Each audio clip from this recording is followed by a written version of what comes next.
With such a variety of unique characters and compelling storylines to choose from, why do most superhero movies end up looking rather similar? Alright, listen up.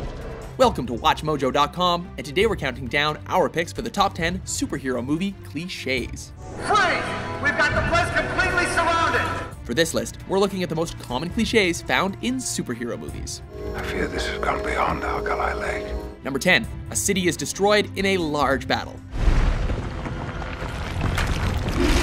The hero is supposed to save the world from the evil villain who wants to destroy the planet.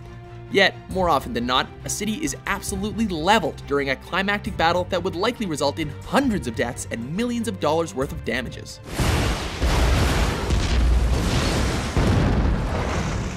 We see this in The Incredible Hulk, The Avengers, The X-Men Last Stand, but the worst culprit has to be Man of Steel. Disaster experts at Watson Technical Consulting estimated that 129,000 people would have been killed and there would have been over $700 billion in damages. And Superman is Earth's savior? Are they gone? I think so. He saved us. Number 9, the villain is a science experiment gone wrong. Tonight you're all going to be a part of a social experiment. Sure, we know it can be difficult to come up with ways for a person to gain superpowers, but why does it always have to be science related? Dosage has been increased to 200 milligrams. The worst offender of this cliche is the Spider-Man franchise. The Green Goblin, Doc Ock, and the Lizard were all promising scientists before their experiments went horribly wrong. Ladies and gentlemen, fasten your seatbelts. We also see villains emerge from scientific experiments in The Incredible Hulk and Iron Man 3. How about more villains like the Joker, who are just evil for the sake of being evil? Introduce a little anarchy. Upset the established order, and everything becomes chaos. Number 8, convenient connections between all the main characters. Sometimes you know people. There are over 7 billion people in the world, and there are way more across the galaxy if you include all the other planets in the comic book universe. Yet, most superhero movies tend to revolve around a small group of characters that are all connected somehow. Peter Parker. For example, in The Amazing Spider-Man, Peter fights Dr. Kurt Connors, the mentor to his girlfriend Gwen Stacy, whose father is the police captain who helps Peter as Spidey in his fight at the end of the film. Your boyfriend is a man of many masks. I get it. Connors was also the partner of Peter's father, Richard Parker, before he disappeared. Do you know who that is? Some guy who worked with your dad, I guess. Number 7, cops are against the hero. Freeze! You and the Titans don't move! This is one of the more understandable cliches on the list, but it's a cliche nonetheless. Official policy is to arrest the vigilante known as Batman on sight. If a strange person showed up with the ability to shoot webs or turn into a green giant, there's a strong chance the police force and military would take every necessary precaution. The president could declare a state of emergency, place every mutant in the country under arrest. Still, after seeing it in the Spider-Man, Batman, and X-Men franchises, it's starting to become dull watching the hero have to explain to the cops that he's actually on their side every time. Drop the knives and put your hands in the air. Number 6, Pep Talk. Remember, with great power comes great responsibility. No matter how powerful or strong-minded the hero is, it always seems that he needs a pep talk at some point, typically from an older, wiser figure. Some men just want to watch the world burn.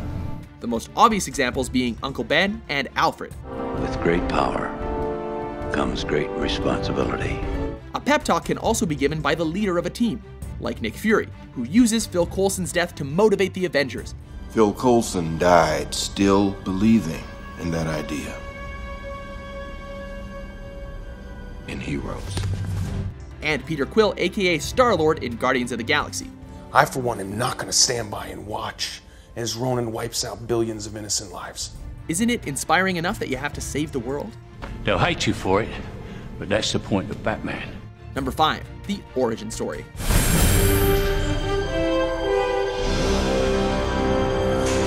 Sometimes we don't need to know where the characters come from in order to appreciate them. Now, Gotham's time has come. Like Constantinople or Rome before it. The city has become a breeding ground for suffering and injustice. More often than not, the origin story bogs down a film. Case in point, do we really need to see a spider bite Peter Parker again? It's much more entertaining to see Spider-Man swinging around New York City than it is to watch Peter Parker get picked on at high school. Come on, get up, Parker! There's a reason why films where the hero is already established are some of the most critically successful superhero movies. You have another father, too, who gave you another name. And he sent you here for a reason, Clark. Number 4, hidden identity. I'm Spider-Man. This cliche primarily applies to the Spider-Man and Batman franchises. And seeing as it seems incredibly easy for people to figure out that Peter Parker is Spider-Man, we are primarily referencing Batman. Name? Bruce Wayne. Seriously, would it have really mattered if James Gordon knew that Batman was Bruce Wayne? Bruce Wayne? Even more shocking, he couldn't figure it out until the last movie? While protecting a secret identity helps to add drama to the film, it doesn't seem like it's all that practical. Who are you? A friend.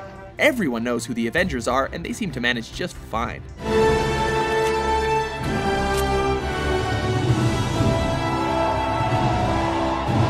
Number 3, villain explains master plan to the hero. It occurs to me that a 500 megaton bomb planted at just a proper point would destroy most of California. Why does the villain have to explain everything to the hero before killing them, or failing to kill them? This is a common cliche of the Bond genre, but it's found in superhero movies as well. The Chitauri are coming. Nothing will change that. What have I to fear? Lex Luthor is perhaps the best example, as he reveals to Superman that there are in fact 2 missiles headed for the United States, a plan Superman eventually foils after escaping from Luthor's underground lair. Yes, Superman, double jeopardy. Even you, with your great speed, couldn't stop both of them. This cliche has actually been manipulated by other films as well, like Sin City, when Senator Rourke explains the entire plan to Hartigan, knowing full well that he can't do anything to stop it. But I want you firm and fit, healthy. I'm even putting up cash of my own to get you more surgery, fix that heart condition of yours. You're gonna keep on living a long time, and I'll make sure of that. Number 2, love interest is kidnapped. Hello, my dear. As if the stakes weren't high enough, the hero's love interest always seems to be kidnapped by the villain. Let die the woman you love.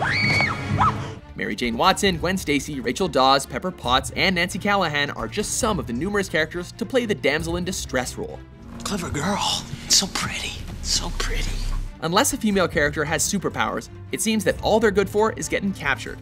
What's actually more embarrassing than that? You're here as my, trophy. Christopher Nolan at least played on this cliche by having Batman fail to save Rachel during The Dark Knight, while Gwen Stacy actually assisted Spider-Man in his battle versus the Lizard in The Amazing Spider-Man. Before we unveil our number 1 pick, here are a few honorable mentions. Oh.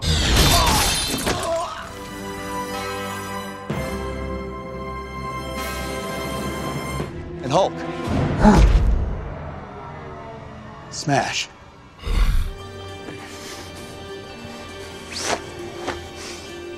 If you'd cared from the start, none of this would have happened. Number 1, traumatic childhood.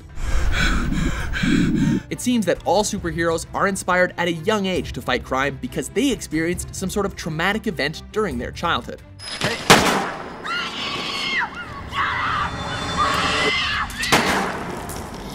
The most common cliche is the death of a parent or parental figure. Uncle Ben. Thomas and Martha Wayne, Uncle Ben, and Jonathan Kent are just some of the many examples. We also learned that Magneto lived in a concentration camp during World War II, while Matt Murdock, aka Daredevil, was blinded at a young age. Can someone who had a happy childhood gain superpowers and still be motivated enough to save the world?